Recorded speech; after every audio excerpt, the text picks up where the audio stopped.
குழந்தைங்களா, எங்க பொருட்கள்லாம் வச்சிருக்க. இது என்னென்ன சுவைன்னு நீங்க சொல்ல போறீங்க, சரியா?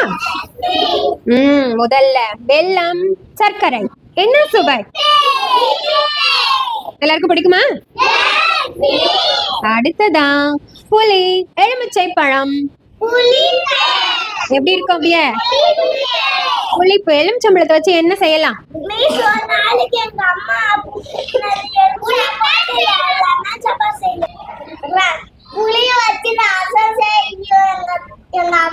சூப்பர், அருமை. எலுமிச்சம்பழத்தை வச்சு ஜூஸ் போடலாம், புளியை வச்சு புளி சாதம் செய்யலாம், ரசம் செய்யலாம். அந்த புளி போட்டு இது பண்ணி சக்கரை போட்டு காரத்தை போட்டு மிக்ஸில வச்சு அப்படியே ஒரு குச்சி வச்சு புளி மிட்டாய் சாப்பிடுறாங்களா? Super idea. அடுத்ததான் நம்ம பார்க்க போறது கொட்டைப்பாக்கு. என்ன சுவை? துவர்ப்பு. என்ன சுவை? துவர்ப்பு. அடுத்ததான் நம்ம வச்சிருக்கிறது பாகற்காய், வேப்பிலை.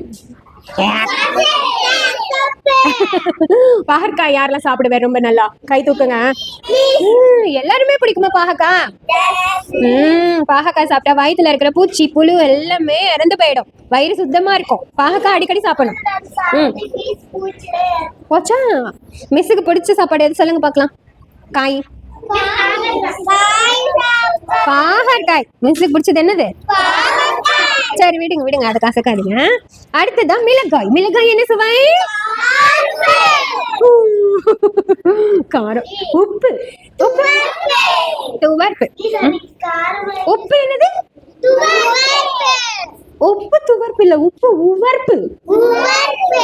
உப்பு என்ன சுவை? இந்த கொட்டைப்பாக்கு இருக்கு இல்லையா, இதுதான் துவர்ப்பு. என்னது?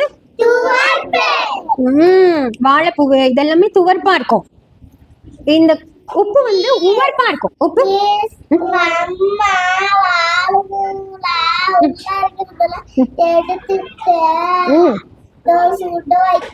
சூப்பர். சரி, எனக்கு உப்பு என்ன சுவை நல்லா சொல்லுங்க. உப்பு என்ன சுவை? அருமை. உப்பு என்ன சுவை? இந்த கொட்டைப்பாக்கு என்ன சுவை? துவர்ப்பு. திரும்ப கேக்குறேன், கொட்டைப்பாக்கு என்ன சுவை? உப்பு என்ன சுவை? குழம்பு கூடாது. அரிசுவை தெரிஞ்சுக்கிட்டீங்களா? சொல்லுங்க கீதன்யா. ஐயோ, ரொம்ப காரமா இருக்கும். சரி, இந்த அரிசுவையும் கலந்த உணவு தான் நம்ம தினைக்கும் சாப்பிடணும், நாள்தோறும். அப்பதான் உடல்ல எந்த நோயும் வராது. காசப்பு எல்லாம் பாகக்கா காசுக்குது அப்படின்னு சாப்பிடாம எல்லாம் விட்டுறக்கூடாது, சரியா? சாப்பிடுவீங்களா?